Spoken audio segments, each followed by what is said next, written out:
Hello, welcome and welcome back. This is Jacob, and today we're gonna be continuing the narration for the Undertides side story in Arknights. And without much further ado, for people first off that want to skip this intro segment, timestamp will be in the comment section below. But for now, on the last episode, we started off with a short little glimpse on a conversation between Gladiia and the Bishop of Salviento. And as of now, it still currently stands in between they either work together or Gladiia is doing some shady shit behind his back. But we'll see about that.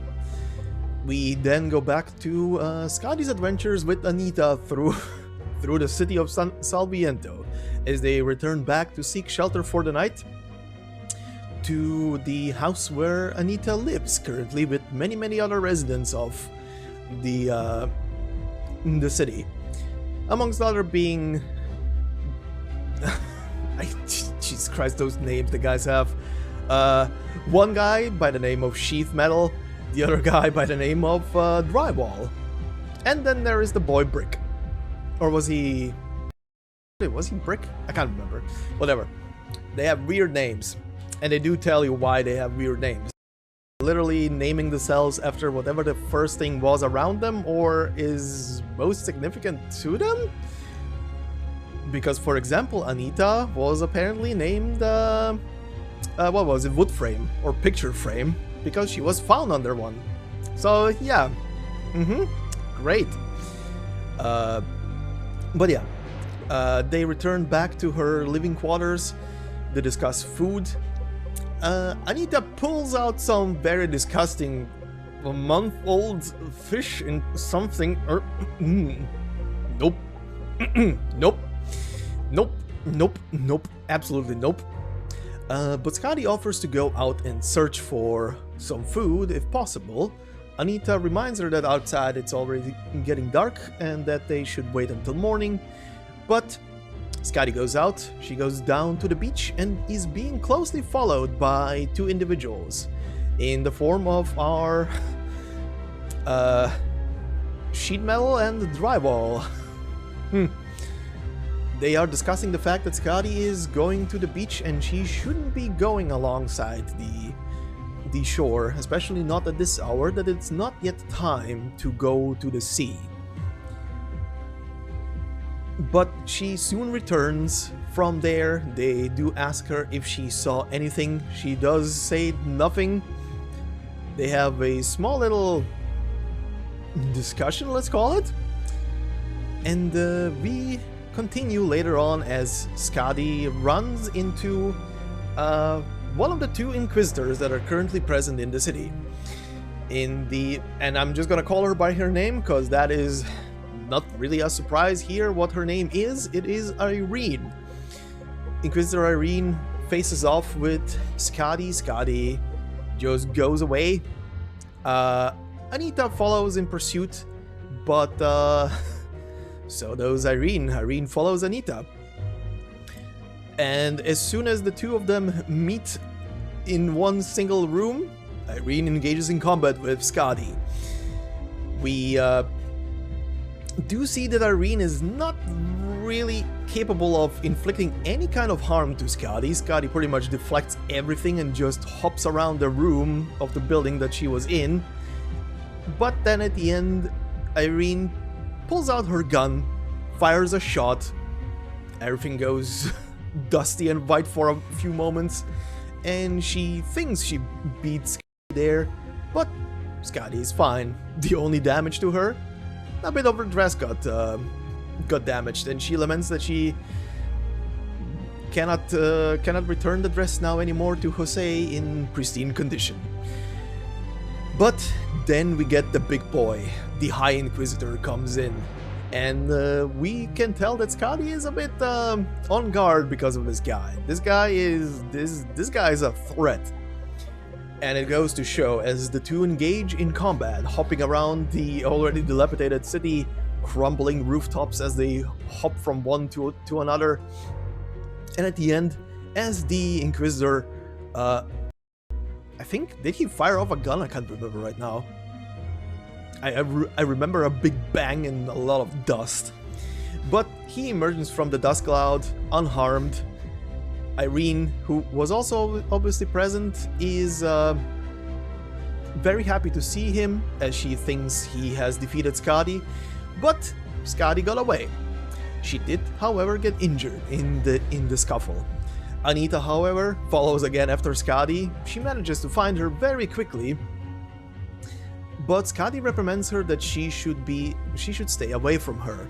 Irene suddenly also appears, because she was once again following after Anita, finds Skadi, but they do not engage this time in combat because the building where they are in is very much surrounded by a shit ton of Seaborn. Or rather, Sea Terrors. Pardon, Sea Terrors. Seaborn is a completely different term, as we'll go over that in today's episode.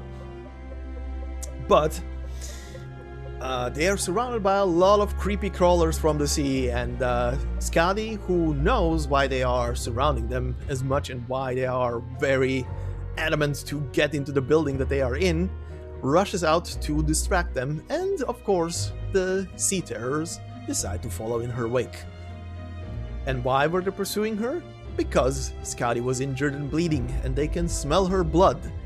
And the blood of an eager apparently has some kind of weird effect on the Sea Terrors, as they are behaving like they are pursuing crack. But she manages to beat all of the pursuing Sea Terrors, as we do get to go through two, as gameplay wise, do get to go through two stages of pretty much battle after battle. And we get another moment where we first off get her from Anita that she's happy to see that Skadi's wound is already very quickly healing, another trait of Abyssal Hunters. Plus Irene, who is questioning now Skadi and what is she doing here and stuff, does however say that she needs to take her in, but gets interrupted by none other than Grandma Petra. Good old senile grandma comes to the scene and starts throwing, I think it was seashells at the Inquisitor, yelling at her and telling her, yes, I am the one disrupting you, take me away, or just kill me straight up, I don't care anymore. The people of the city are, yeah, they are a special case. I'm kinda sad for that grandma. But, yeah, Irene at the end of the conversation goes just away, leaves everybody to their doings, but that she will keep an eye on whatever Skadi is doing and judging what the hell is happening. And yeah, I think that was pretty much it for that episode.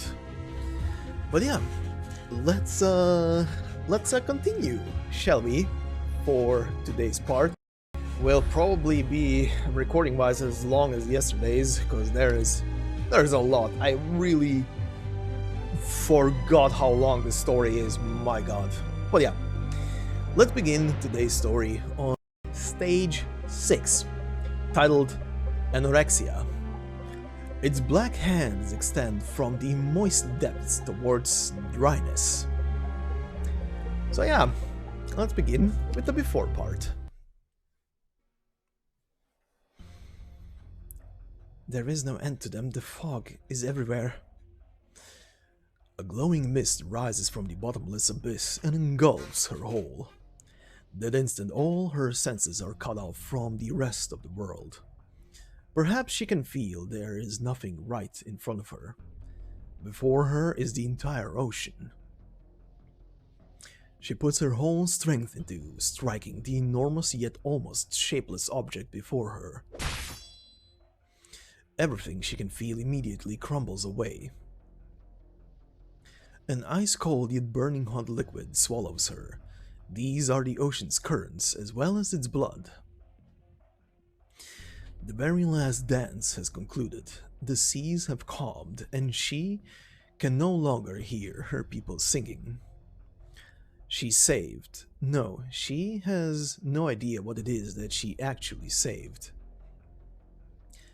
Likewise, she does not have the faintest idea what it is she triumphed over. She paddles her arms and kicks her feet as though her life depends on it, yet the waters of the ocean pay no heed to her willpower. Like solid blocks of iron, the water has become cold and stiff, squeezing her body from all directions. She stops moving, leaving herself to the mercy of the sea. As she sinks further and further into the ocean, a black shadow envelops her. The countless voices begin to materialize around her. Some of them are crying and some are murmuring. The sea is talking to her. Its cold, lightless form has been restored, as have her eyes. She cannot see the path upward. She is sinking downward further and further, just as she is rising upward more and more. At a place deeper than even the sea's deepest abysses, she is lifted up by the warm waters, as though the waters themselves are the waiting arms of her family. She opens her lips, the salt water gushes into her throat and dissolves her completely before reconstructing her anew. She has found her singing voice once more.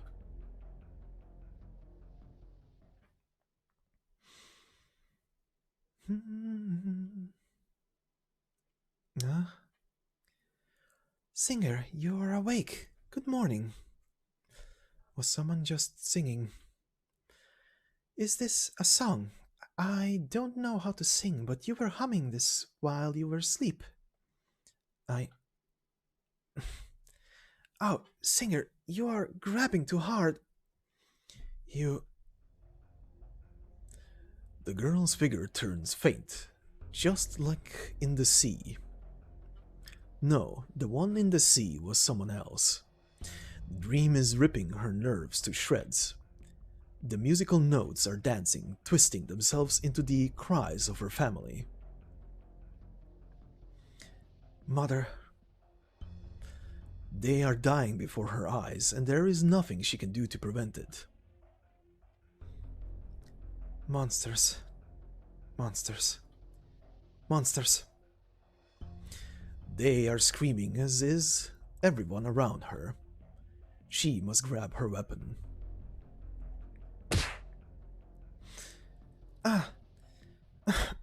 Singer, your box. It's really hurting my chest when you pressed against me. Her blade pierces through the monster in the midst of feeding on a person. The monster turns around. She sees a face she often sees in the mirror. The box falls to the ground, bouncing slightly before it comes to a stop. The object stored therein topbles inside the box a little, but does not fall out. Are you letting go? That really scared me. Singer, I thought you were going to kill me. If I were going to kill you, I could have done that easily. But you don't want to kill me. You can tell. I can tell. But I don't know. Huh? Running out again? Singer, where are you going?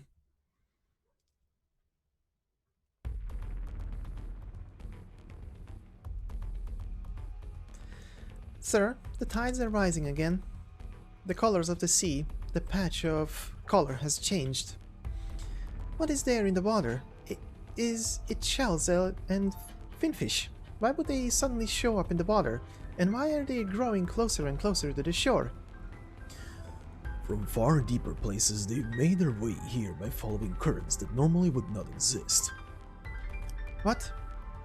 I thought the reason they headed into the sea, claiming it would get them food, was some absurd, unfounded belief. I thought in their despair they were fooled into doing this. But I never imagined they are actually dealing with the sea. They are using their own men as fodder to feed the monsters of the sea, and the monsters then feed them in return. This mutualism is horrifying and Wretched. No wonder there are so many sea terrors here. But I thought I put an end to it yesterday. Not all corrections are fruitful. This is something you must understand. Am I in the wrong, High Inquisitor? I just wanted to save them. To right a wrong, you either bring what's strayed from righteousness back onto the right path. But what do the people here even see as right? You can't grow any food in the lands and seas of Salviento anymore. This was a foregone conclusion decades ago, and to fight it would be futile. The nomadic city, the society, and the people who live in it, they're all slowly marching towards their own death. They ask me if there isn't a way out, how are they supposed to see right from wrong? Or perhaps make that which is wrong no more. Sir, you don't mean... You're doubting me. No, of course not. They may have turned out like this, but they were once Iberian citizens. I want to protect them, and I hope I can help these inhabitants, so that they can make our country a better place. You should have doubts. Huh? Making a judgment, rely on no one but yourself. Yes, sir. Look out at the sea. What do you see? I see a threat. Don't regurgitate your memorized answers. Yes, sir. The sea is flowing. It's ever-changing. Remember everything that you see. Change has happened, is happening, and will happen. If you can't see it clearly for yourself, you will find yourself lost. Sir, what is that under your feet? What do you think? A sea terror. Did we miss one when they attacked last night? No, that doesn't seem like it. This one wandered off the beach. It looks like it's climbed a long way. It's not quite the same. I should know this. This is an evil that must be eradicated. I get it. I can see it. It's the whole truth of this deal of theirs. So this is what becomes of anyone who wanders into the sea. This is not just the monster's nest, it's their breeding ground. Doesn't that mean that all the people here will become monsters? Inquisitor, gripping her scabbard. High Inquisitor, I need to head back to the city.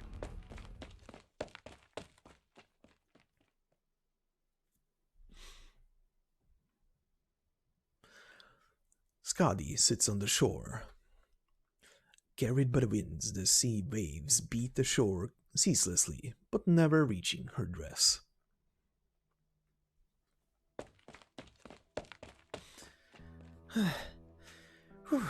Singer, you're too fast.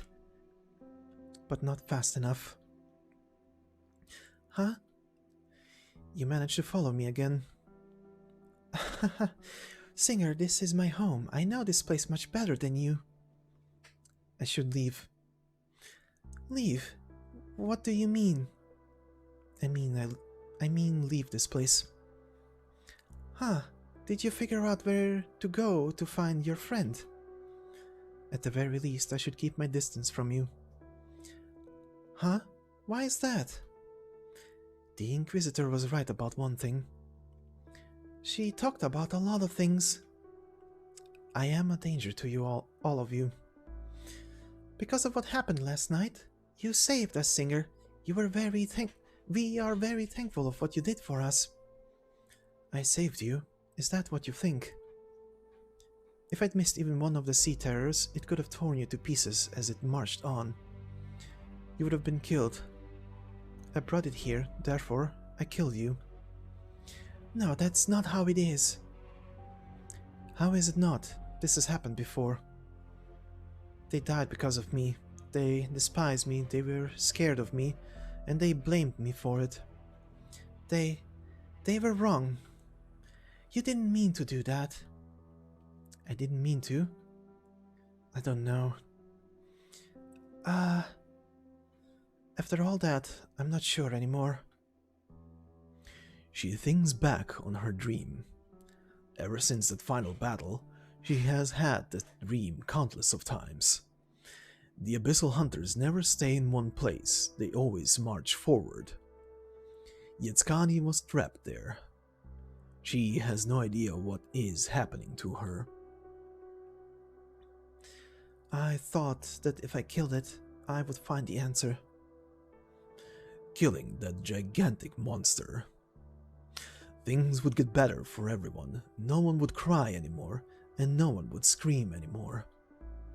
She just had to kill it. And she killed it. Yet an even greater problem engulfed her. The Abyssal Hunters never ask why, they simply do. But Skadi wants to know why. She has no idea what is happening to her.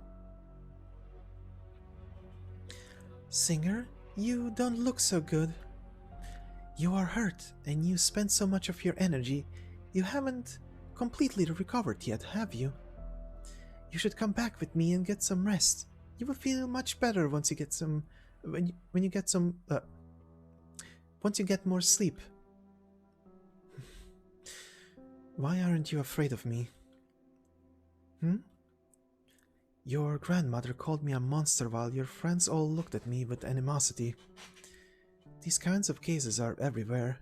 I got used to them long ago. But what about you? When you look at me, what do you see? You are a singer. A singer. That's what I told you, and you believed it. That Inquisitor, on the other hand, did not. If I tell you I'm a monster now, will you believe me? I won't. Why are you always following me? Huh? Anything that I can give you, you are free to take, yet you don't want them. You don't want to kill me either. Kill you? No, Singer, why would I want to kill you? When I do something for you, you pay me something in return. I've always either that or the other way around. Whenever you exchange something, there exists a promise. It's only when promises exist that there's trust. Promise? You don't know what that is? Anita, shaking her head. Listen up. You helped me, so I will give you what you want. This is what the promise is. I don't want anything. You are lying. I can smell as much with my nose as my eyes can see. You told me this is your home, and that's how you know how to find me so quickly. That's a lie too. If you don't tell me the truth, I can't trust you. No, Singer, don't go. It's not that I'm not telling the truth, I just don't understand. Singer, to all of us, to me, you are still a mystery. You came from the outside, and I've never met anyone like you. You want to know how I guessed that you are here. It's not that I'm trying to lie, I'm just embarrassed. This is the outskirts. It's as far as it gets from the city. I know that you are hiding from us, and I thought this is where you would probably come to if you wanted to run away. To? I came here often myself. Of course I don't tell sheet metal anymore. Or anyone. They are unhappy when they find me running this far away. Look at that chunk over there. It's tall. I climb on there sometimes. The stronger the wind gets, the farther I can see. You are curious about what's outside. I don't know. I sometimes wonder about how it's like outside. It's pretty pointless, I know. And they kept telling me that too. So all I do is imagine it all by myself here. This is the furthest I've gone whenever I go outside to scavenge. Outside? There is nothing useful outside. If you're curious about what's outside, you just have to walk a little further. I used to go to the west side. Sheet metal would warn me that there are monsters outside and we would die if we ever stepped out. Singer, you're from the outside. I am following you around because I have lots and lots of questions. I want to know if what sheet metal said is actually true. Perhaps. If you head outside, you will die. Whew, so it's true. You aren't disappointed. Singer, if I have the chance, I think I want to see it for myself.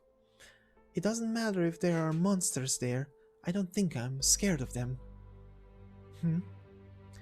The Inquisitor said I'm not afraid of monsters because I don't know what they would do to me.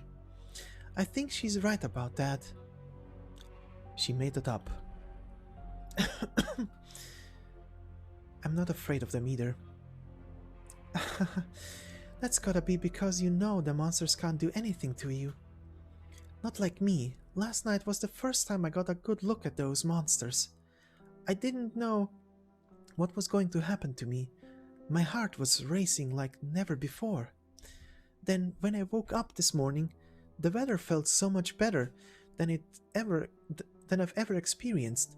I could feel the wind and I could see the sea waves splashing ever closer. This day has been different than all the other days I've lived, because I don't know what's going to happen. Sounds like you're excited. Excited? Fear and excitement are pretty much the same. Both get your heart racing and your blood flowing. Am I sick? You are not sick. To some people out there, that is what it means to be alive. I didn't know it feels this good to be alive. It's like this outside. Is it like this outside every day? It must feel better than here. Can I really go outside? My box. Once my box is full, I need to go get more food. I need to make sure Grandma Petra's all set. Excited, the girl loses her footing. Just as she's about to fall into the sea, a hand reaches out and grabs hers. The monster will eat you if you're so careless. Singer, you saved me again. And you could have saved me the trouble if you didn't come. Sorry. Huh? My leg. Something's grabbing my leg. It's slippery and heavy. There they are again. Everywhere too. What a pain. Singer, I'm losing my grip. Close your eyes. And then let go. Can I really? You can either believe me or not. The choice is yours. Alright, and now into the after mission part.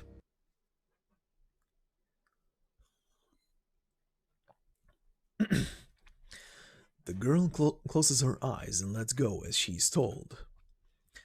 The force gripping onto her leg quickly disappears. She can hear all sorts of tiny trinkets splashing into the water. Just before she herself touches the surface of the sea, a force pulls her upward and sends her back to dry land again. She lands face first.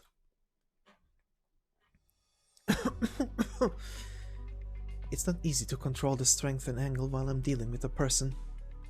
It's okay, I'm fine. Skadi smells herself. My bleeding stopped. Why are they still so excited? Have there always been so many sea terrors here? Are these the same monsters from last night?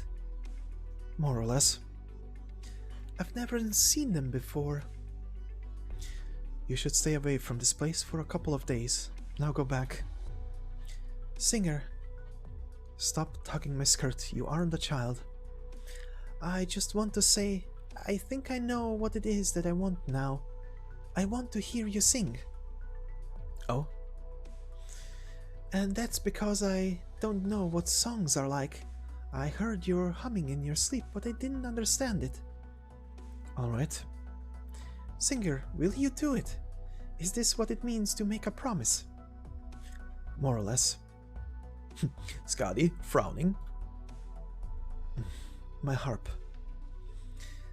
Huh? Oh yeah, Singer, where did your harp go? I'll go look for it. Okay, I'll help. So does this mean you'll come back with me? Great. Is this something to be so happy about?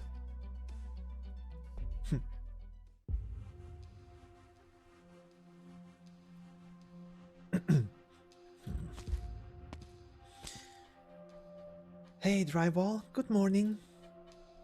Sheet metal. Oh yeah, where did sheet metal go?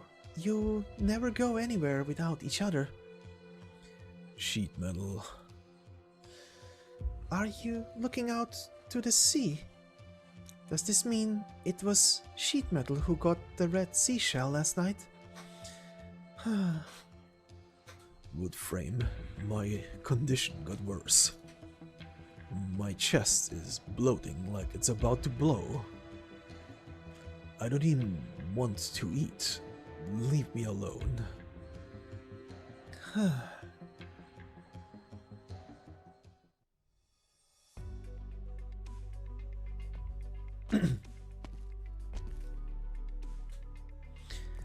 Singer, welcome to our home sweet home again.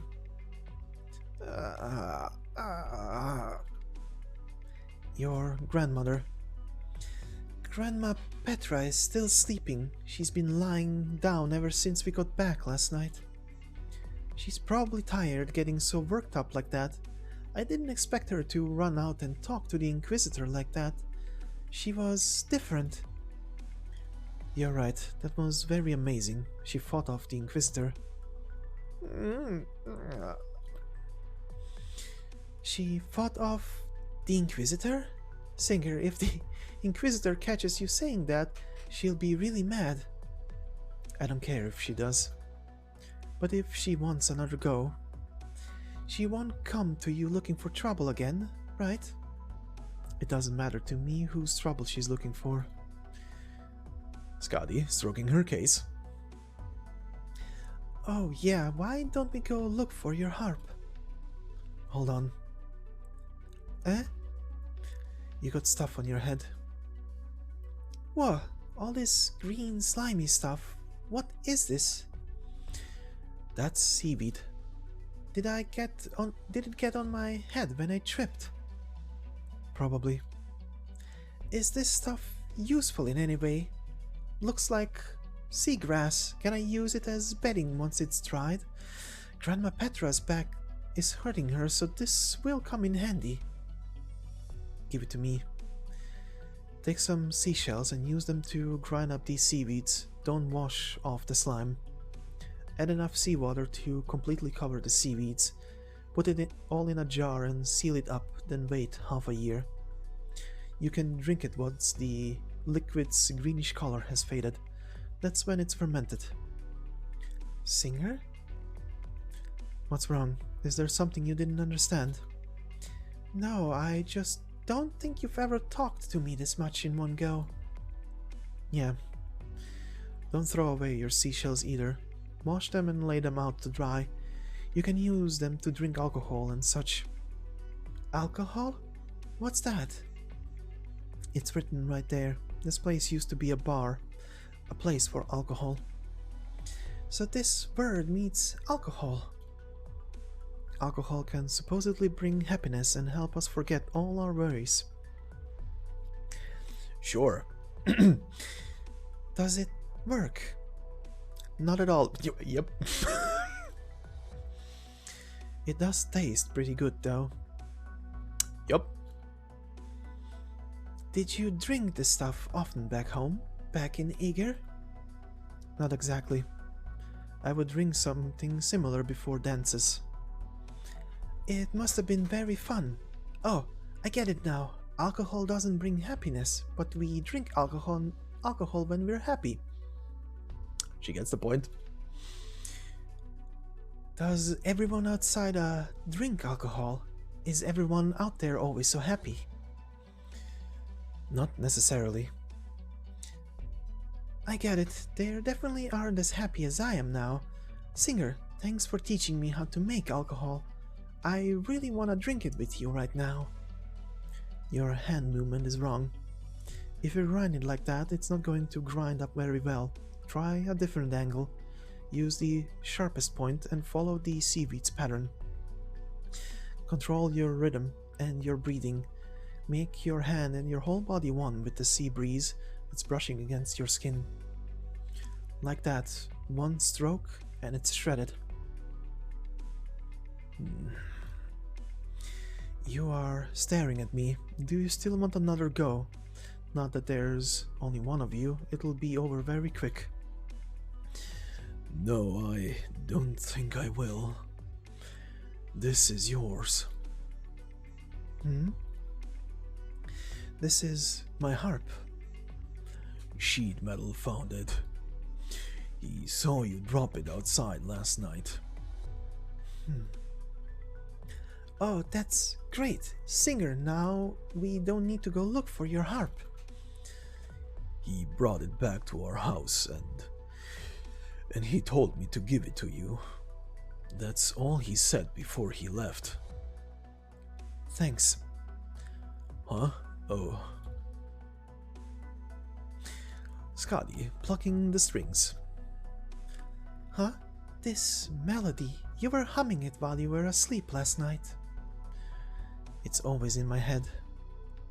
Is this a song that you and your partner used to sing? We have a lot of songs like this back home. We sing as a way to talk to each other. When I left, the singing was gone too. I'm all by myself and this song is all that I have left. No wonder this song sounds so... Skadi, plucking the strings again. Singer, remember our promise? You got your harp back. Does that mean you can sing for us now? We're all waiting, right, Grandma Petra?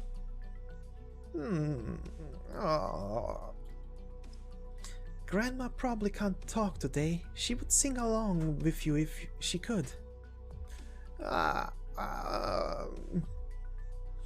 Singer, Grandma wants to hear you sing. All right.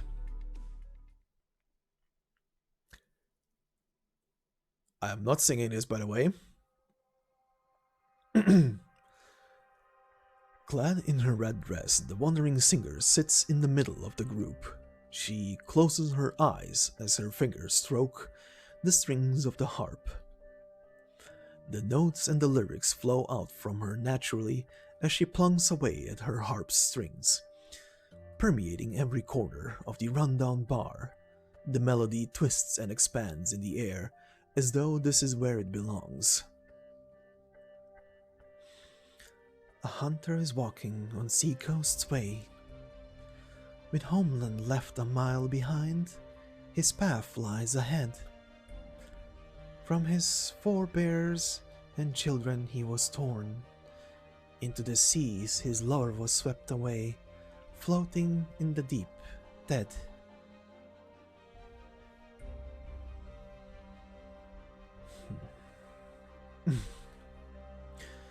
I noticed that change in your expression. Did you feel something, perhaps? Also, I want to point out, this is the first time they are showing the bishop's face. Quite a lovely sight, right? Nothing. Not a surprise. Your reflexes are still rather slow. Look at the water before you. The fluctuation of the level, the frequency of the waves, and the movement of its luster.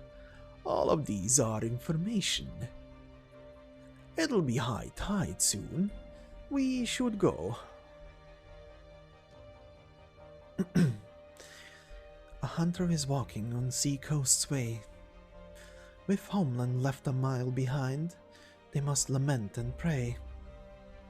There is no end to his path.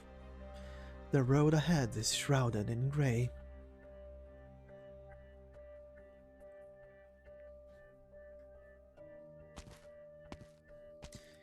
She's singing. How could she sing in front of these people in this rundown house? And they are listening to her. The ones who hang their heads are still looking straight at the floor. The ones who don't speak are still silent as ever. Her singing has no way to reach their cold, hard husks but their eyes. Do they understand it somehow?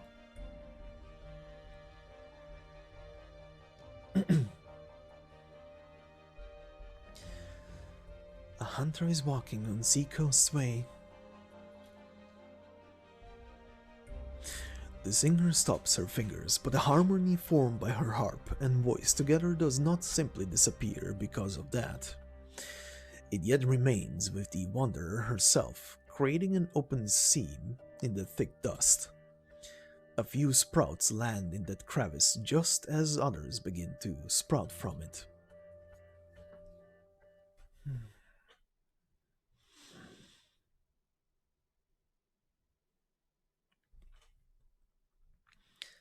Grandma Petra? What's wrong? She fell asleep. She never sleeps so peacefully. Most of the time she starts screaming the moment she closes her eyes, grasping at nothing. I thought she'd want to dance when she heard you sing. I mean, she's always chirping about how she wants to dance. Drywall? I'm going to die. There's seawater in my eyes. It's salty, not tasty at all. Whoa, are you crying? Crying? What is that? It's a kind of emotion that flows out from the deepest depths of your body. It is? I don't think I understand. Singer, I like your songs. You don't like to talk, but you have so much to tell when you are singing. Could you sing it again? I want to hear you talk about lots more. Skadi plucks her strings. The sea breeze envelops the singer's fingers and wafts into her nostrils. The smell here has changed. It's now high tide. Food. We'll have food again. To the beach. Priest. The masses rush outside. The melody of her song has stopped.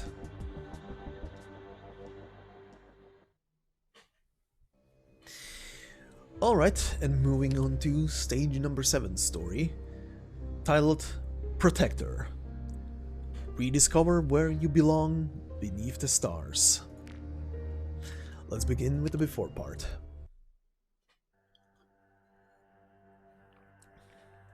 The beach is lined with food. The wishes of the masses have been answered by the sea.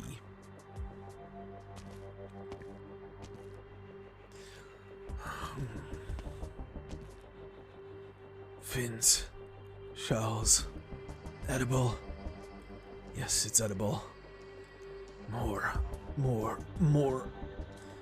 I spilled some. Pick it up, swallow it more. Take them back. Take them back, more and more. Priest. They stop for a moment and look up at their brother. My brothers and sisters, enjoy your breakfast. This is a reward for our good deeds because we prevailed against our hunger and illnesses. We became more faithful, more united, and more harmonious with one another. I'm surprised you don't even get tired of putting on that show when you do it at practically every city you visit. Show? Hardly. It is a joy to share his greatness and benevolence with the unenlightened across the lands. They don't understand a word you just said. All of us are one and the same to the vast ocean. The bishop lovingly taps the arm of a man who is stuffing his mouth full with food. Come, dear brother, share these fins with your suffering brethren. You must understand, the small piece will grant him satisfaction, which will in turn enrich your soul. As for you, you must thank your brother. Thank him for giving you what could have been his. When the two of you stand together, hand in hand, shoulder to shoulder, you share your life with each other, and that makes you ever more powerful. Thank you, father, sir. Very good, dear child. The promise isn't between you and it. It's between them and it, with you as their intermediator. Promise? No, promise is mutual. These suffering souls are far from able to satisfy the needs of the sea. The sea grants them their desires, and I help them so that their voices are heard. As you already count yourself a part of us, you must know the rules. Please forgive my negligence. There are certainly more suitable turns of phrase. You are using their flesh and blood to lay down the path to what it is you want with the chapel. Whichever the case, you don't need to show up here personally every time. How do you know what I want? It's hard not to become addicted to the pleasure of superiority. Nonsense. As the sea's most faithful creation, there is nary an ounce of falsehood to my position. I stand here because I wish to save them from the bottom of my heart. Without me, they would long have become a pile of rotten meat strewn across these lands. Disease and starvation, as long as we can fight against these tangible enemies. They are not our most difficult hardships.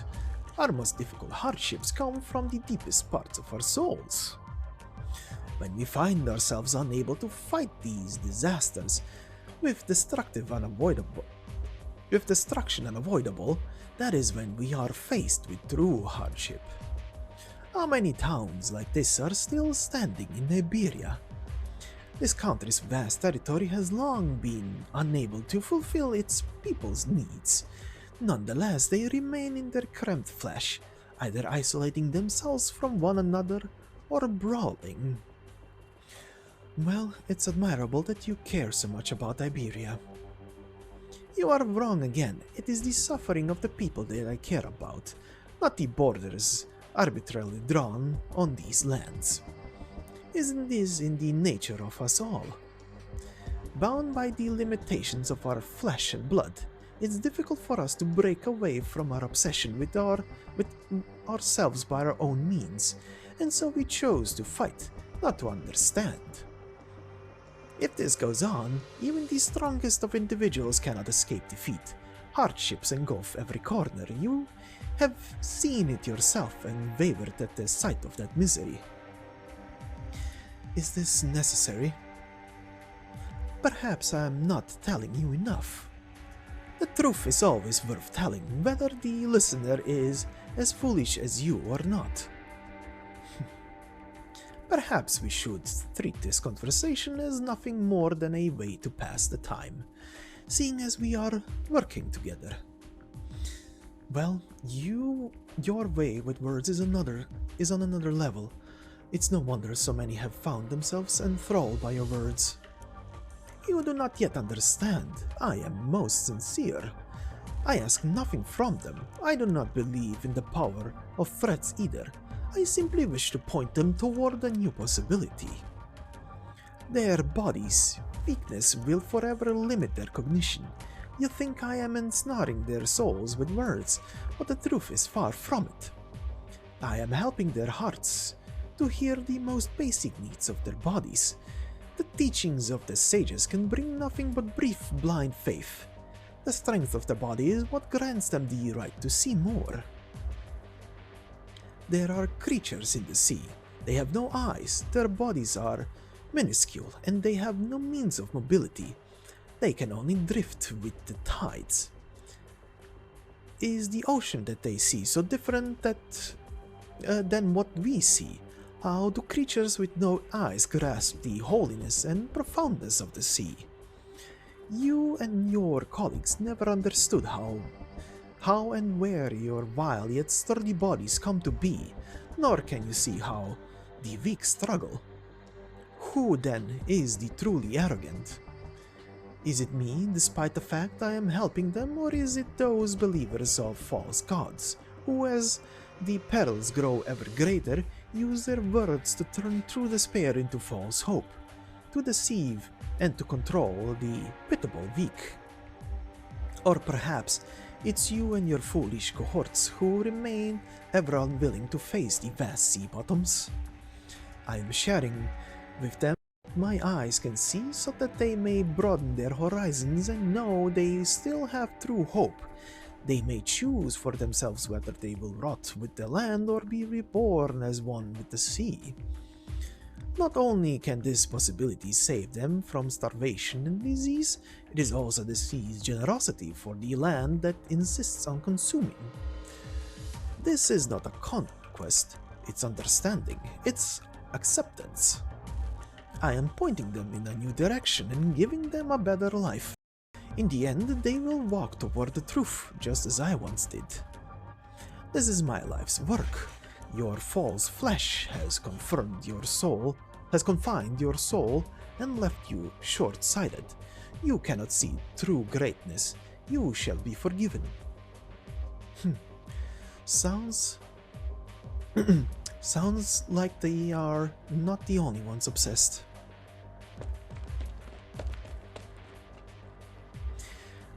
Singer, we almost missed out on this. There's so much food, everyone's hungry, and we finally have something to eat. 1, 2, 3, I bring these back and grind. I can make soup for Grandma Petra with them. We'll have this for dinner tonight. Sounds good, Bench? Now don't eat them like that. The shells are too hard, they'll break your teeth. We have to boil them until they're soft before we can eat them. Singer, why don't you take some too?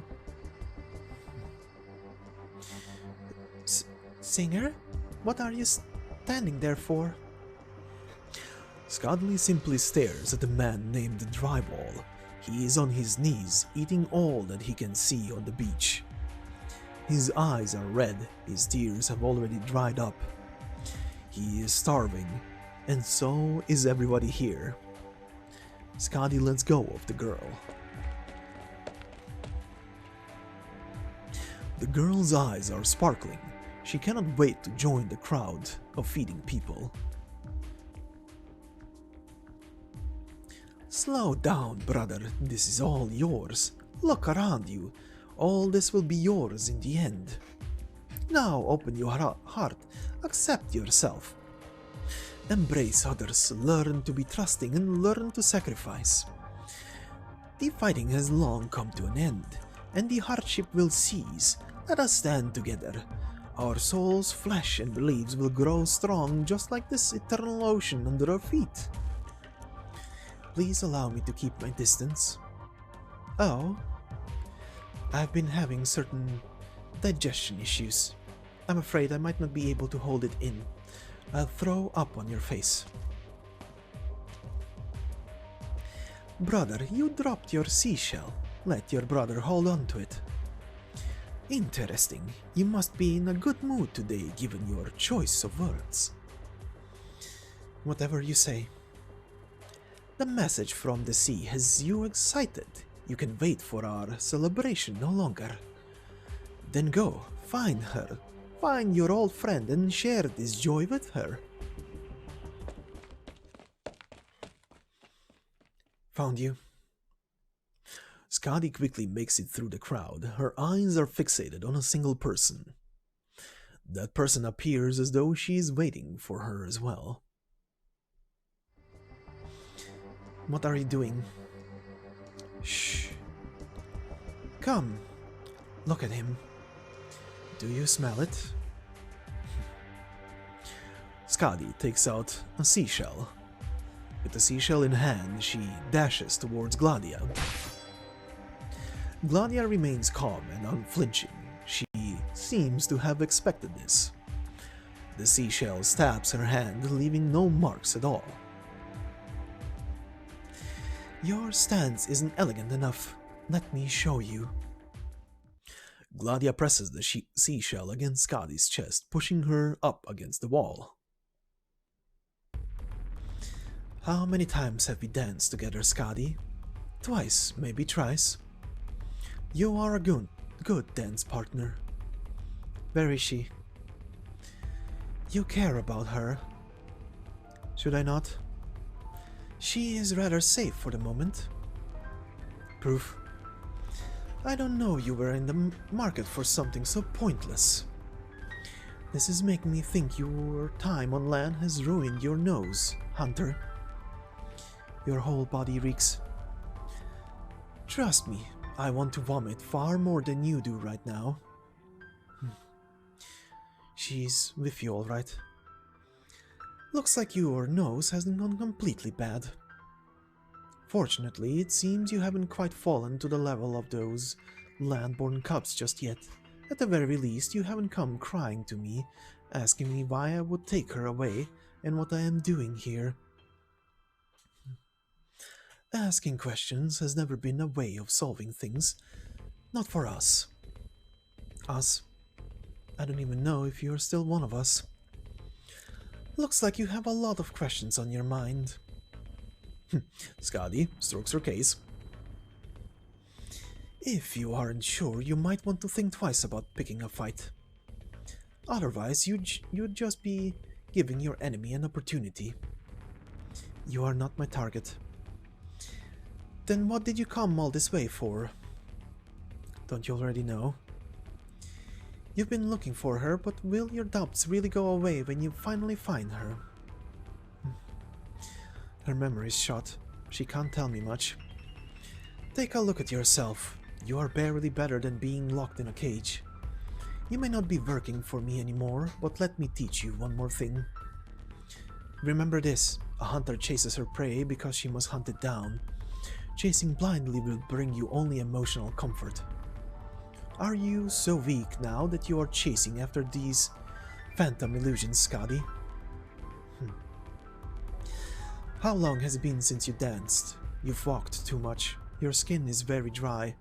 Have you forgotten the proper rhythm for your breathing? Let me ask you again. What are you here for? Skadi looks at the bishop. The bishop stands only a short distance away. He looks at Skadi as well, his gaze piercing through the crowd. Skadi tightens her grip on the box. A courteous and gentle smile appears on the bishop's face. He points in a direction and gestures invitingly. Not going to make your move? I thought you two were together. I don't really care. Doesn't seem like I can say that about you, though. You are the one who needs that weight off your shoulders. You are the one who needs that weight off your shoulders, not me. One by one, the inhabitants walk up to the bishop with food still in their arms. They greet the bishop as though he is truly their brother and friend. Just like a normal afternoon in your average Iberian town. Skadi slowly lets go. Stop with the mysteries. Who is he? I could tell you, but would you believe me? Skadi looks at the chapel on the top of the hill. Beneath it, the bishop is waving goodbye to the inhabitants.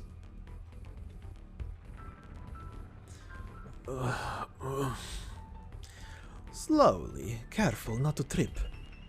Do you hear that? The sound of the waves. Thump, thump, thump, just like our heartbeats. The food you eat and the water you drink are all gifts from the sea.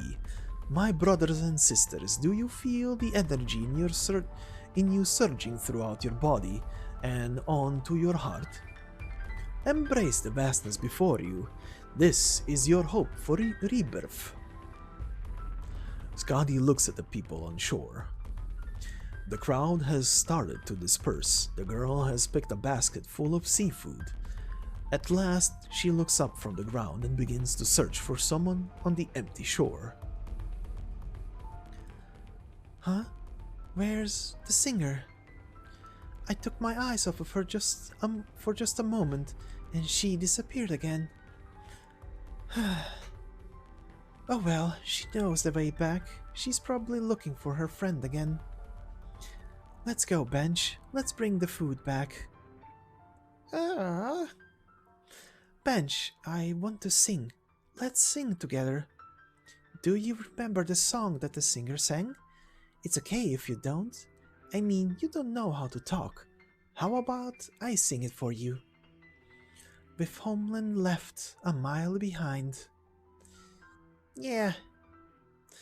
His path lies ahead. Ah. Why are you stopping me? You think it's terrible, don't you? I think so too. Of course I can't sing as well as the singer. But if I keep at it, I will get better, right? His path lies ahead.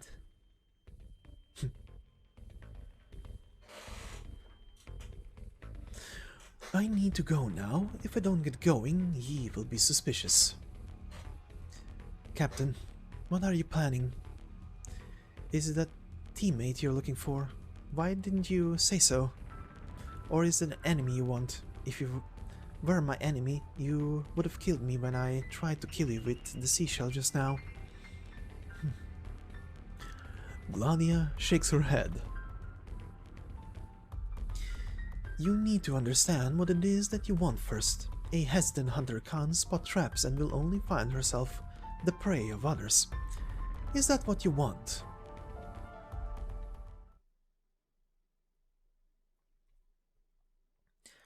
Singer, your eyes seem a little different. When you looked at us before, it felt no different from when you looked at the monsters from the sea. But now you are willing to teach me how to make seaweed alcohol and you sing for us. Of course, you are different from the monsters. Monsters wouldn't keep pestering me to sing for them. Monsters can't even speak. Most of the time they are dirty and dumb and they know nothing other than to eat. So will those monsters from the sea eat us? If they are hungry, they will. So they come ashore for the same reason we go out to the sea. They are looking for things to eat.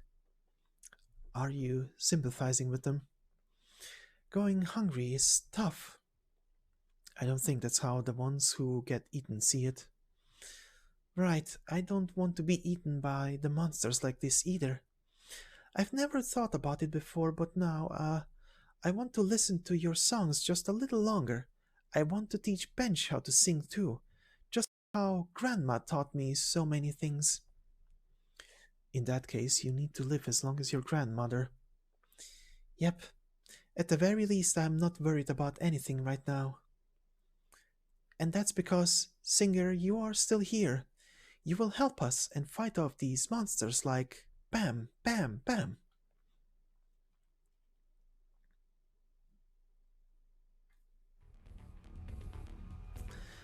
Gladiia has left. Skadi looks out to the sea. Unlike the dead silence of the day before, its waters are filled with living creatures. They cling onto each other and pile on top of one another. The creature at the very top stretches out its limbs. It camouflages itself as a part of the sea waves, while striking the shore reefs with each beating wave. Atop the hill, the chapel doors are wide open. The people ashore have already gone home. The monsters of the sea, eyeless as they may be, merely stare at the sight.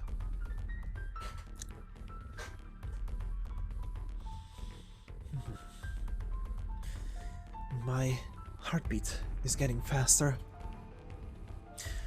It isn't just her heartbeat. She looks at her hands and sees something that only the eyes of a hunter can see. Unable to withstand the impact of her blood flow, her skin is trembling at a high speed. The off-key singing reverberates in her eardrums, and while the odor of the sea irritates her nostrils. I see. Right. I am still a hunter. A hunter chases her prey, and a hunter hunts her prey, but abyssal hunters dance atop the fangs and claws of their fallen prey. A hunter who has lost her partner is naturally lonely and despondent. She is a hunter herself, and not the kind after bounties. Running away any further would be meaningless. What she must do now is to turn around and join the hunt. They are the ones who should be afraid. It is only now that Skadi has finally forgiven herself. She dashes toward the sea terror-filled tides. There is a stench. A stench lingers in the air of the chapel.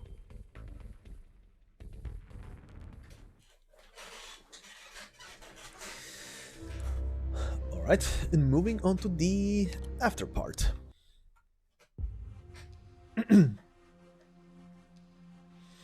That should take care of it, I think. We should have enough for Grandma and Bench. Oh, and the singer too. She will come back, right? We can't let her go hungry.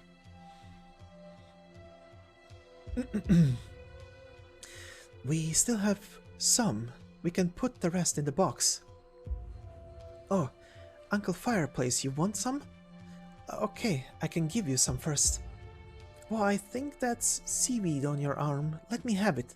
I'll make the seaweed alcohol that the singer taught me to make. Huh. Where did Bench go? I only took my eyes off for a moment. Young inhabitant making children noises. A rat-clad figure appears before him. Ah, songs! Ah! Stop grabbing.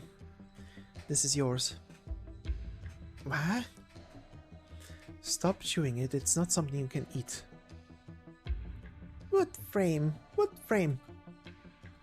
Don't call her. Yeah, give her my harp, will you?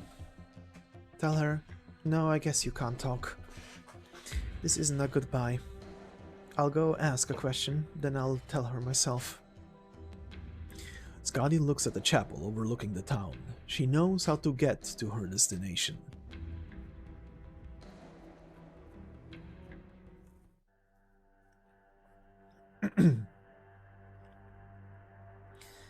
Hi, Inquisitor. Are we planting explosives at the hill right now? That is correct. On another note, I saw someone entering the chapel. She looks very much like that outsider we met before. So, High Inquisitor, who is she? An eager. I heard she fought the sea terrors. I'm surprised there are others who not only know about these monsters, but specialize in fighting them as well. If we blow up the chapel, will she be affected? If we don't strike the evil at its root, even destroying this place won't accomplish anything. Is that so? So we still have to find out who caused this phenomenon, and you don't know who it is yourself, High Inquisitor? You may not ask questions that has nothing to do with this mission. Understood. Also, while I'm aware you don't mind, I have to say this nonetheless. The load-bearing structure of this block probably won't withstand the intensity of the explosion. The southern half of the city may crumble any moment, and the inhabitants here still don't know anything about this. Proceed. I want to evacuate the inhabitants. I mean, to you they may seem peculiar and problematic, and also things that need to be cleansed. Inquisitor. Tell me, what is your responsibility? Yes.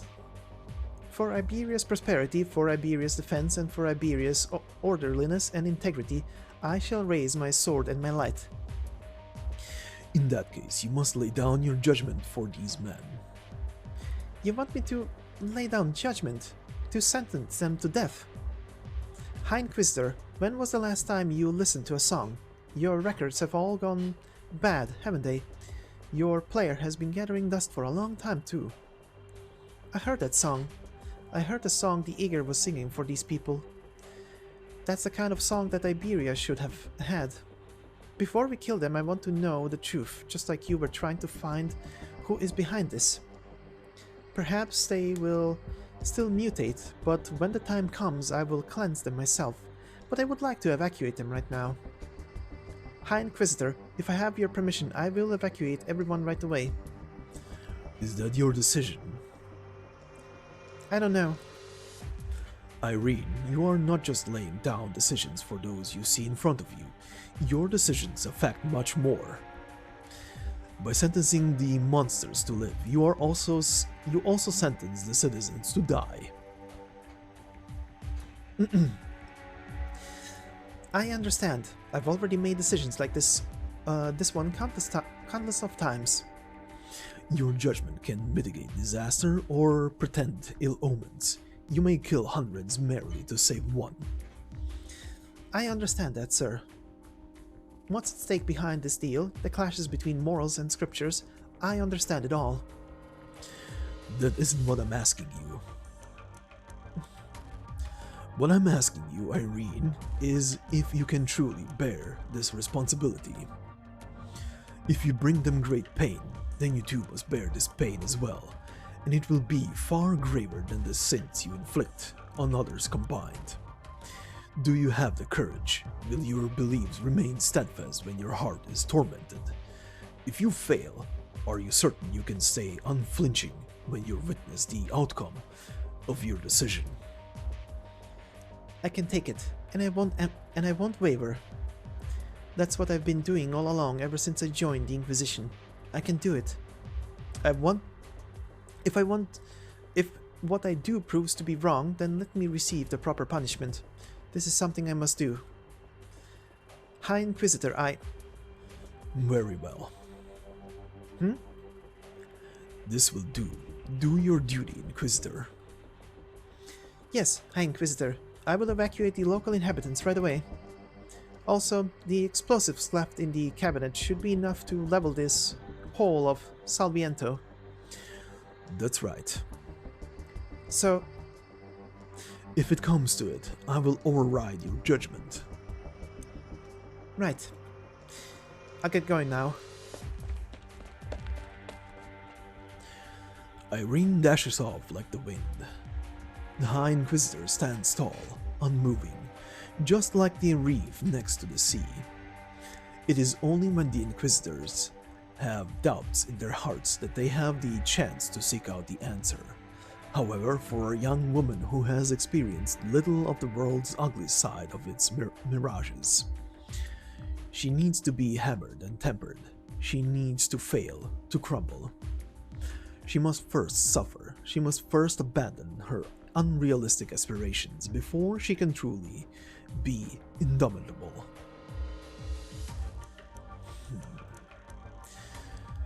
Wait. Who is it? Hello, High Inquisitor. Surprise, Galti enters the frame!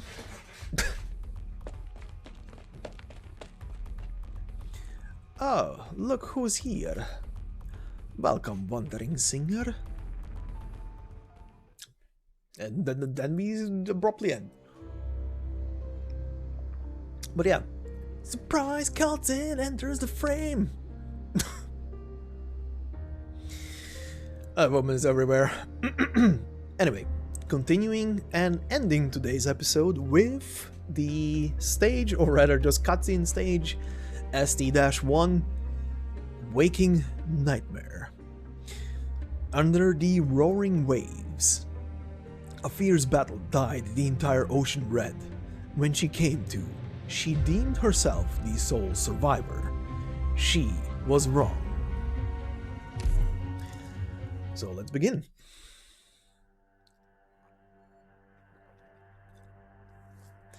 Now, quick, come in, come in. I knew that you would make it here. How? What can I say? No need. Do you carry that case everywhere you go, wandering singer? Yes. Then would you mind if I asked another question? Go ahead. What is inside this case? A saxophone. Ah, very well. A saxophone. A wind instrument.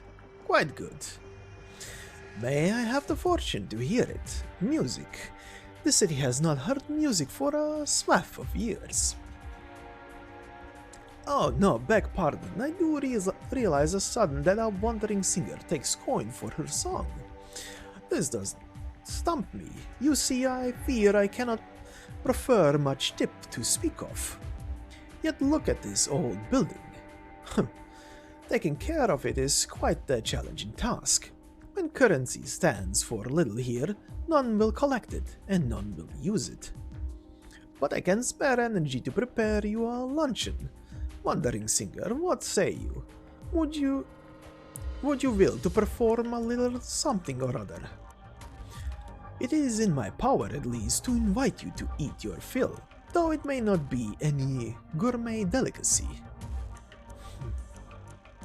I see you are fallen silent. Might I guess you prefer dance rather than song? You see, you are wearing a dancer's dress. You are talented. It has been too long since last we had a friend with such brilliant luster as you. Sickening. If you want to listen to something, you can let me sing for now. I came to ask a question. The person standing by you probably knows. I don't think you can escape the issue anymore.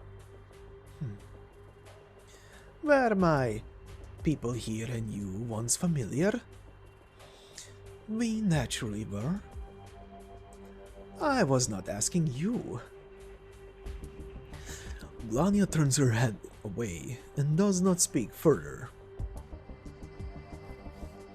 We aren't. Oh, because I have no idea how now if this person is the one I originally knew. Oh.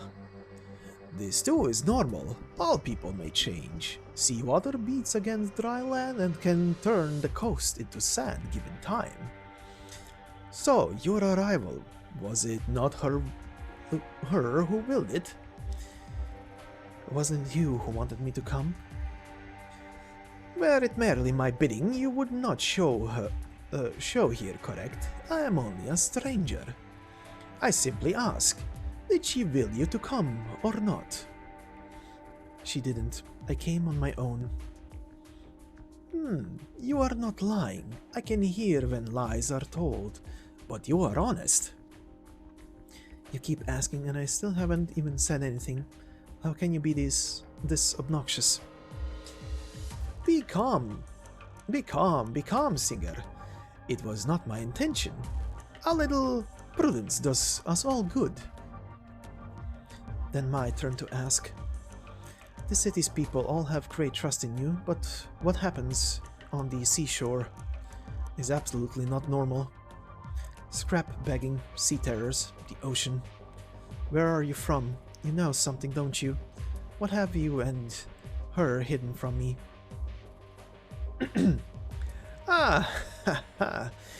Yes, indeed, I know a good deal more than others. Indeed, I know of one who wants to meet you. Meet me, since I'm a wandering singer? The one who cares for music is me. Though it may invite some disbelief, the one waiting to meet you is not me. It is a friend of mine. I beat you here on his request. Who? He wants to meet me? Come with me. You shall know when you see him. After all, you have a friend here too. You wish to meet her, do you not?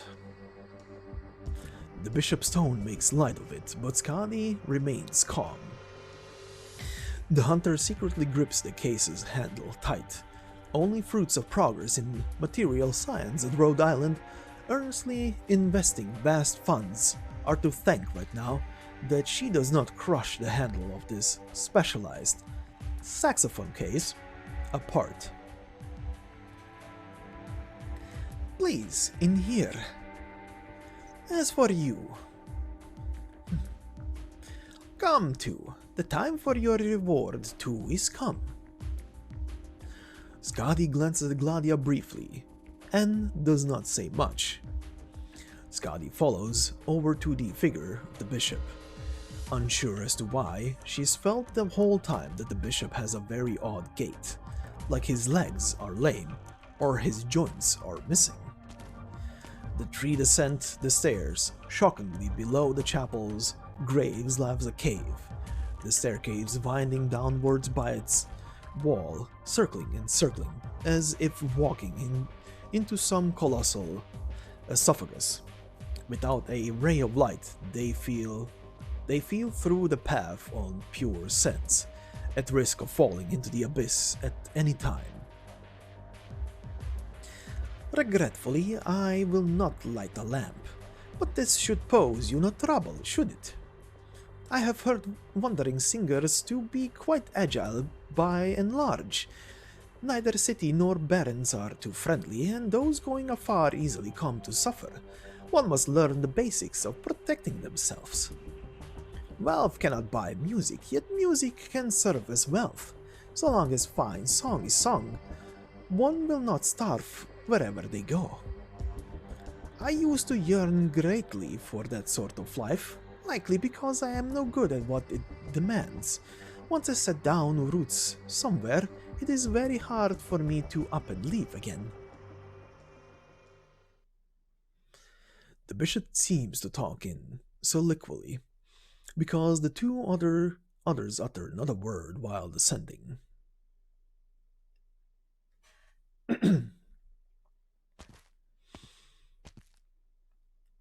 We are here. Don't tell me we're... Correct, on the seafloor. Led deep and deeper by the staircase, they finally set foot on flat ground. Even Skadi feels challenged to breathe in the sealed-off damp until they emerge into a shaft of light, and the open scene before them reinvigorates the hunters. The massive karst cave is filled with twisted equipment. From a hidden place above, daylight illuminates as it penetrates the ocean, permeates the cave, and faint blue making where it lies clear. That's... How could this be? Specter's body floats in a vat of water, as if dead or perhaps sound asleep. Untold thoughts flash through Skadi's head. Why is she here? Did Gladiia do this? What if Specter is dead? How could Gladiia allow Specter to die? Could she truly be? And that is your friend, isn't it? You are called Skadi. I have not been the one following your affairs. They have handled you very well. Especially the ones by your side. They have handled it all well, letting you uphold your mental state under such emotions. Skadi's eyes open wide. What? They have had no time to attend to you lately, but by the humble grace of your leader here you have come, practically as a gift to me. Skadi turns in anger to Gladiia, but finds no one behind her. Gladiia is already pacing for the bishop, for her step free of concern in its lightness. The speed she takes pride in, the speed rumored against the abyssal hunters, seems to be in this silent single step. I am surprised you stepped forth first and not that minstrel. What are you waiting for? Why did you not kill me before? Would you be so stupid? You unhallowed things and your eternal condition, your fine senses of ego expressed without meaning, would you be just as unconcerned if this experiment, her life, vanished here? Confirming your results gave you confidence, your satisfaction grinned in your words, yet you wouldn't let me see where you took her. I imagine you cannot let her die yet. Out of us few, I'm sure her life is the one you place most importance on. I've destroyed your experiment grounds. To little surprise, it was your doing. Specter is highly valuable. Out of all the originium infection tests you've conducted on the abyssal hunters, only in this one specimen tells the tale. The original... that was a brr! The original sin of terrestrial long-lives beasts can be affected upon those unholy bodies of yours. It is not so very interesting. The looks on Skadi and Gladia's faces both change. Although, I must say, you have wrought too much damage on the site we three are in, having committed so much refined, liquefied originium, having applied eager technology, all of it never to be seen again. She is highly valuable indeed. My one mystery is how she fends against originium infection of such scope. Her spinal cord diluted would be enough to infect a small country. Things have changed now. Thank you for placing her in my hands, unhallowed thing. I will lead the two other. I will discover all your final secrets. I will prove my own success, my research, our enemy secrets, as well as weaknesses. You will lead off by dying here. Skadi covertly applies her strength. Her puzzlement and irritation towards Gladiia pale completely to her present anger at the bishop. Given one chance, this originator of evil will be shattered, flesh-pasted. Just one chance. My sparing your life testified you are that person, one and the same. I've already executed those not worth sparing. As it's proven how you, them, and this experiment are all implicated, you need not be alive any longer.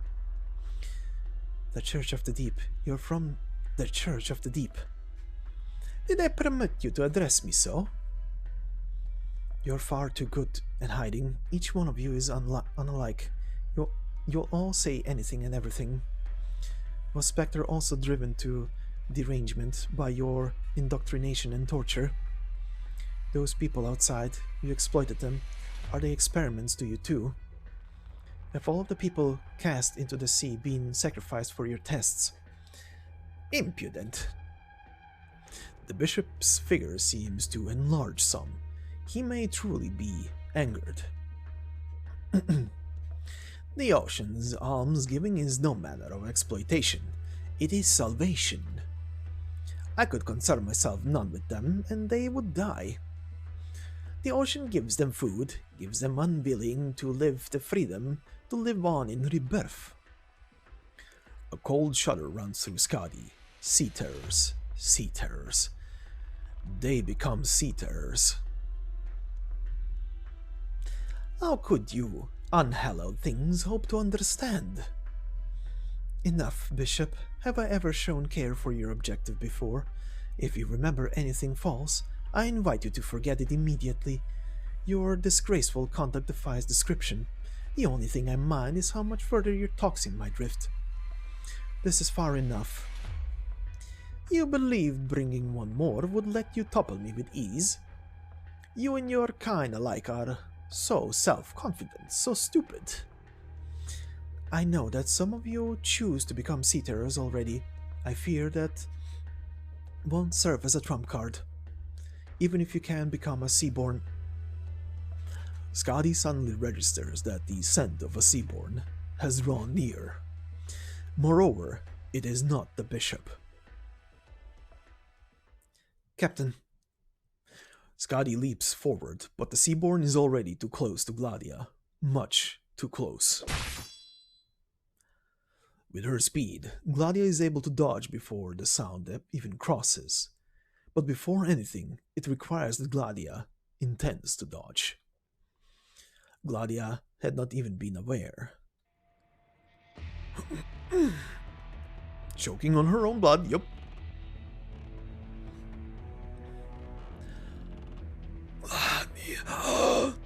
His request was this, and so I did. Rest.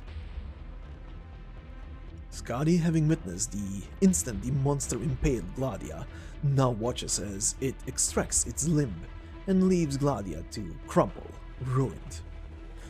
A trap. This was a trap. Skadi had long readied herself to confront a seaborn, but why did Gladiia not notice it? Did she allow herself to underestimate the enemy, or did what happened to Specter destroy her calm? Who is the hunter and who is the hunted? Moreover, how could a Seaborn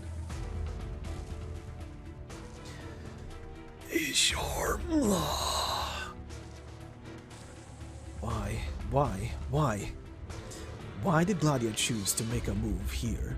She could have just said something to Skadi, and the two of them would have easily killed the bishop.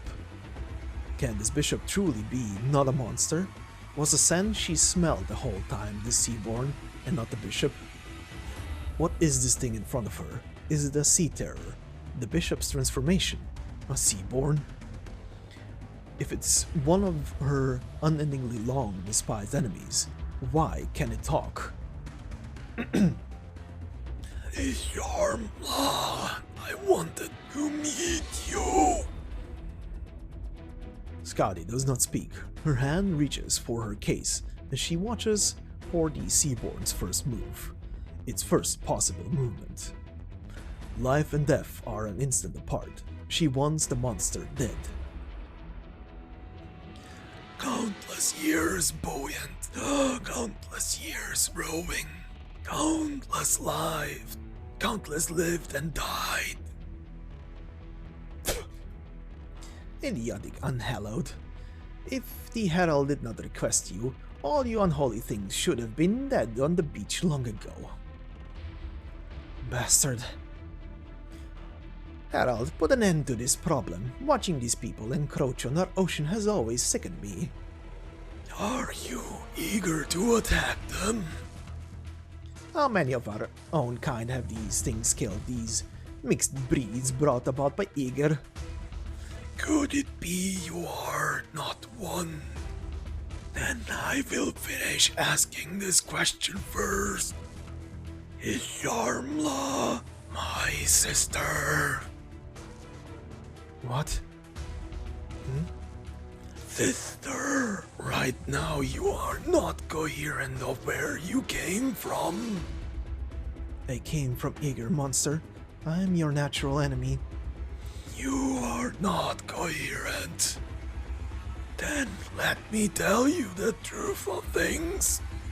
You are me. What? What? No. No. What flows through you is our blood. Skadi has wondered so many times. Skadi knew she had some connection to them, but she blamed every last part upon the scars the final battle left on her. But she smells it, she knows it, she hears it, she recognizes it. Liar. Herald, you... What? Isharmla, your blood is our blood. Your bodies were, and then our blood entered. I have the numerous blood kin. They meet you, they die. They smell your scent just as you smell our scent. They believe their fellow kin are trapped under your skin. They bite at your hide and flesh regardless of the danger. You're wishing to release their own kin from your vesicles. They have not prepared themselves, and they have not at that point organs to realize with. You are not trapping kin within your bodies. You are our kin. Isharmla, you are we. It is as if the Seaborn's words carry some magical power. Skadi's cacophonous train of thoughts returns to the past when she and the other hunters executed sea terrors together, and the thicker the stench of blood, the more excited they became, the fiercer their movements, their bodies responding to their same blood. I will make you. You will recall that sensation. Our bodies are frail and things pass too quickly. I will help you seek it out. Stop. Stop. But yet you wish to know. I know you wish to know. Skadi wishes to know. Skadi wishes to know just what she is in the end. She wishes to know why she must suffer so much misfortune. You kill us, Aegir, and now you intend on being related to me.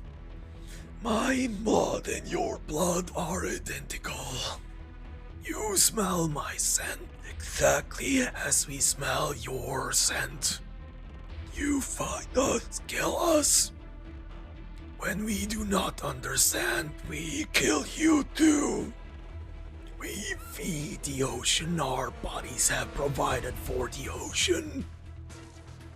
Isharmla, we possess the same home. You killed my family. It was you who killed my mother, my grandmother, my little sister. Skadi wishes to know. No, we wouldn't.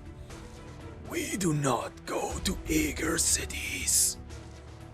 So many cities, all destroyed by you. Those cities are on our territory. Even in the hinterland cities of Aegir, you still hunt people. No, no. We would not do that. Those who die in the cities are unable to provide for the many. The Aegir attack us. We attack the Aegir. There is no difference. Those in your territory die by those in your territories doing. Lies. Lies? I wish to know what lies means. Liar, do you said earlier I wish to know. Skadi is unable to move. Skadi seems to have touched upon the Seaborn's thought. The Seaborn's message flows directly from its scent into the waters of her mind. She may do this. Of course she... No. No. Isharmla, the barrier between you and me is way too strong. You have no way to pass on your ideas to we. For you to know what we think, that is enough. My body has grown, is able to speak, is able to communicate with you. Language is bloated, not easy to use. I can only talk this way, but this way you are able to tell me. Isharmla, I came to meet you. Skadi knows from every part of the sum of it all. Skadi knows. The Seaborn would not lie. I and you are not... You often feel the creatures around you are unfamiliar to you.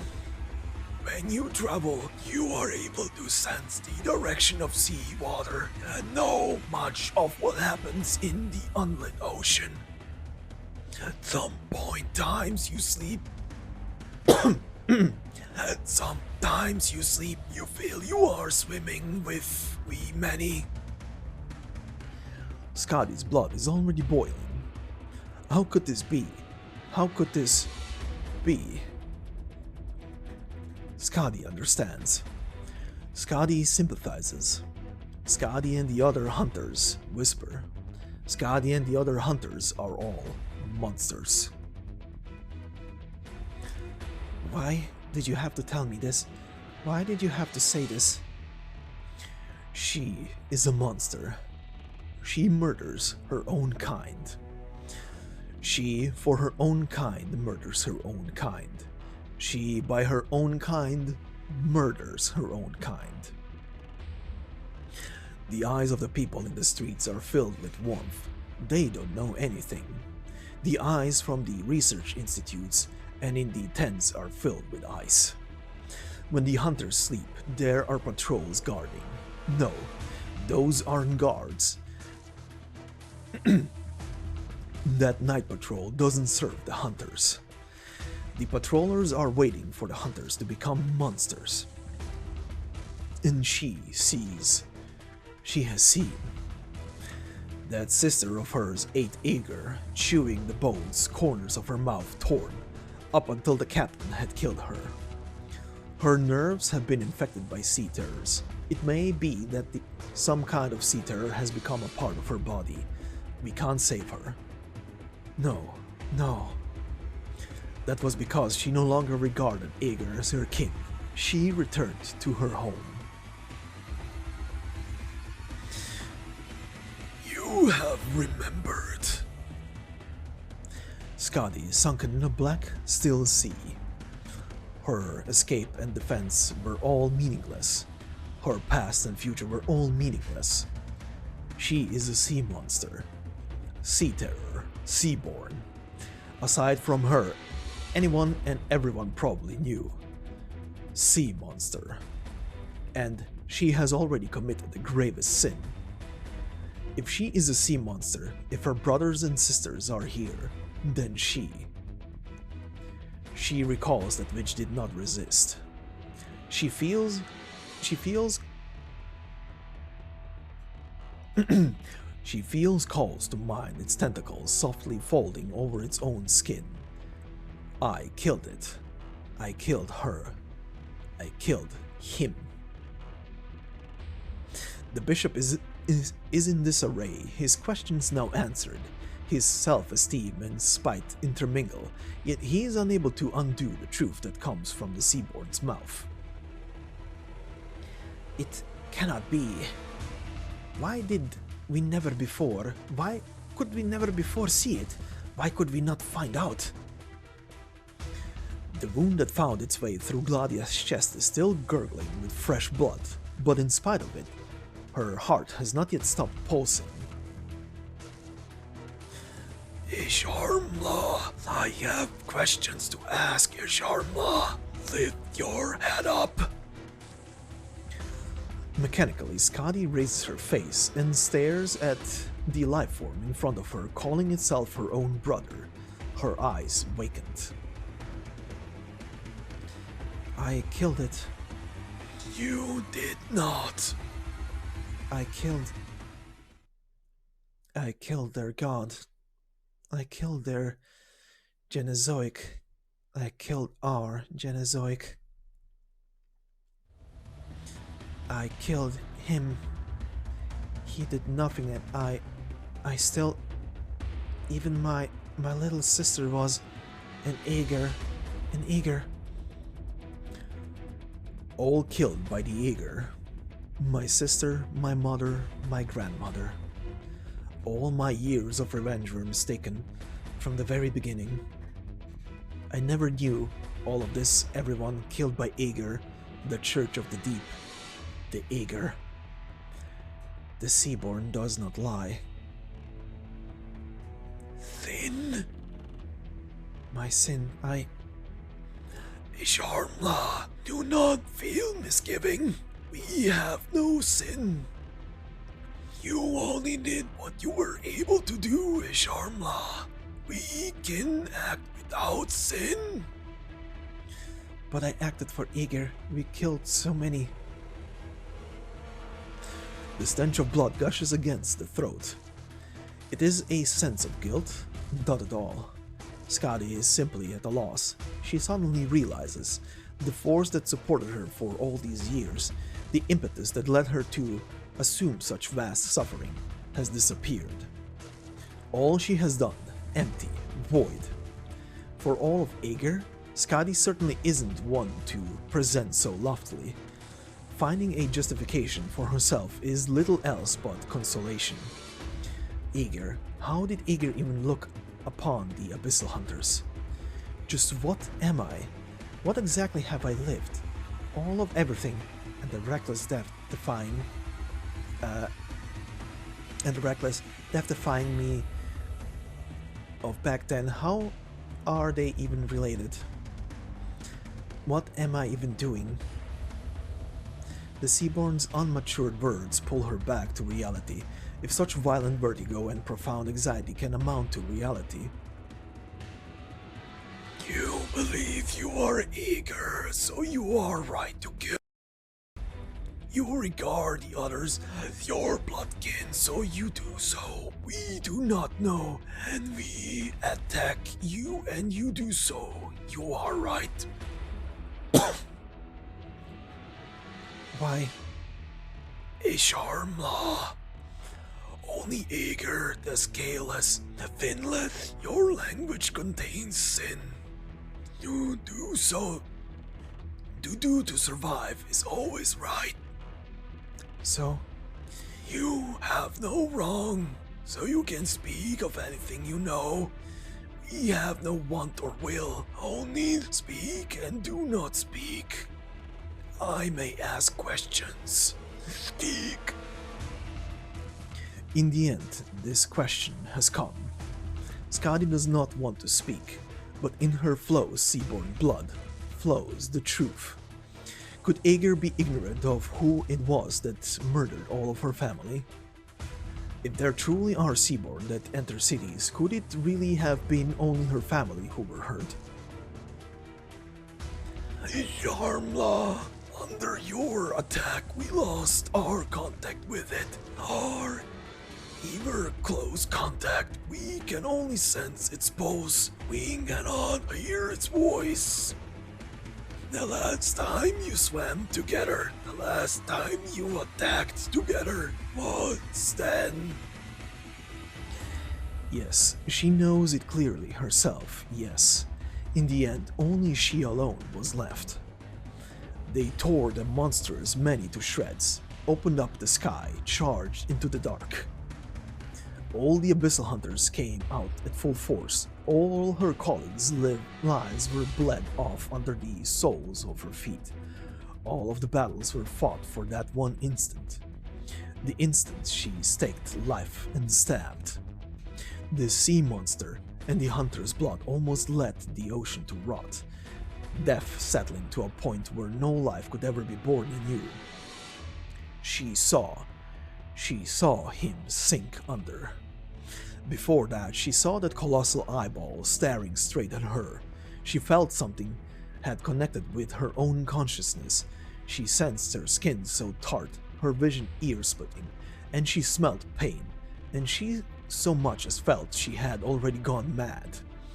But she was so lucid. To live is lucid. Because he began to speak. And so, when it once again sunk into sleep before you, did you hear it as it spoke? Skadi's blood is already near the point of burning away in her body. Skadi knows the answer. She knows she planned to leave this secret lie until her death. But yet, he spoke. The hardship we suffer is ever present. Skadi is not in time to say those words. The last fiber of resistance in Skadi's heart drives her to blink incessantly. She sees one glimpse of Gladiia clambering up from her pool of blood. You, Harold! Only next time. Gladiia knows she should have dodged the last. Gladiia did not act to dodge it.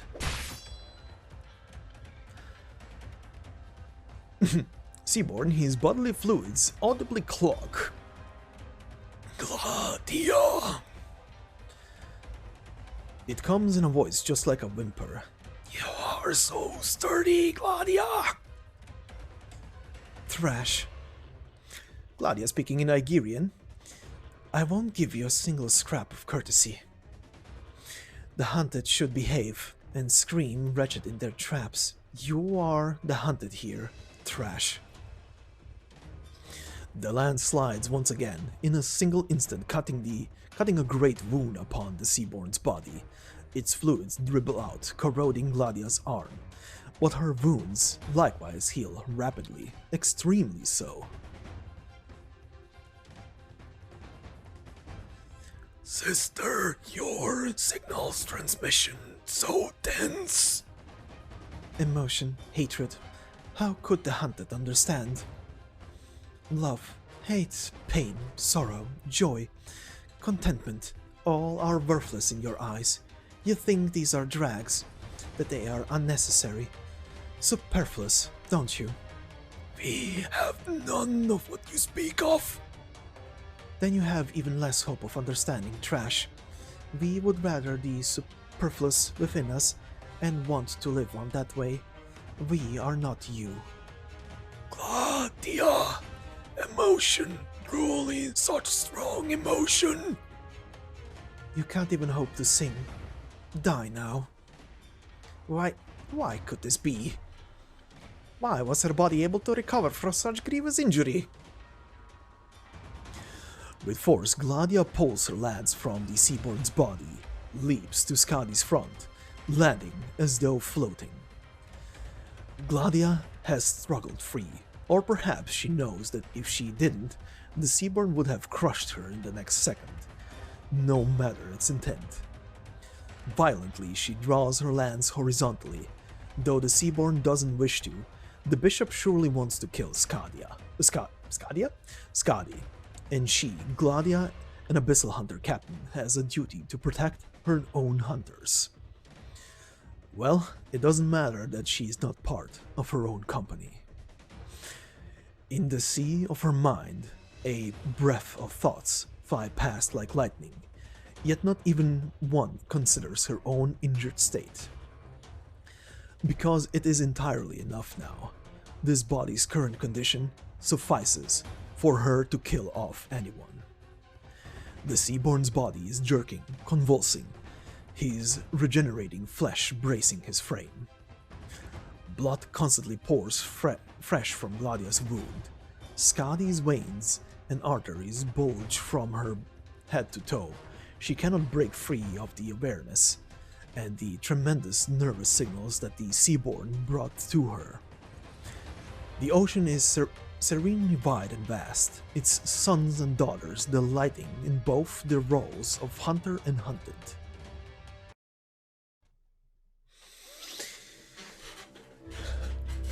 Alright, and this is where we are gonna end it for today.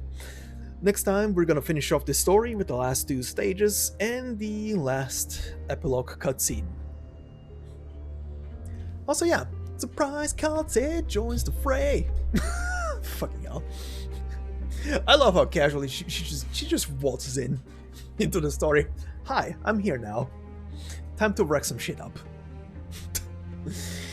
But yeah, there we go. A big question answered as to what was the Iberian secret, or rather the Abyssal Hunter secret, as to their strength and agility and all the other things. Yes, the Abyssal Hunters are pretty much experiments of the Iberians to fuse Iberian and Seaborn into one. Well, they succeeded to some degree. What does that mean and what does it hold? We'll see more very soon, as the story will conclude in the next part. But for now, I need to rest my voice, cause speaking like this is very taxing. Fuck's sake. I did have fun voicing that bitch. And I'm not done yet, because he's not dead yet. But yeah, this will do for this part. One quick reminder is that over the weekend from, what was it again, the 29th? Yes, the 29th of October, towards the release of Sultifera Navis on the 3rd of November, there will be a daily file narration series with characters that are present both in this story and that are also connected to this story in other means. And like I said before, the one that I also wanted to add to the story, but have already done a file narration on her, is, well, we've just seen her, Kaltze. So sadly I cannot add her to that whole spiel. But you can go and listen to that episode if you're curious to see Kaltze's full file and her full voice files. But yeah, for now, this will be it. I will see you all in the next episode. I hope you have a fantastic day wherever you are. And until next time, bye-bye.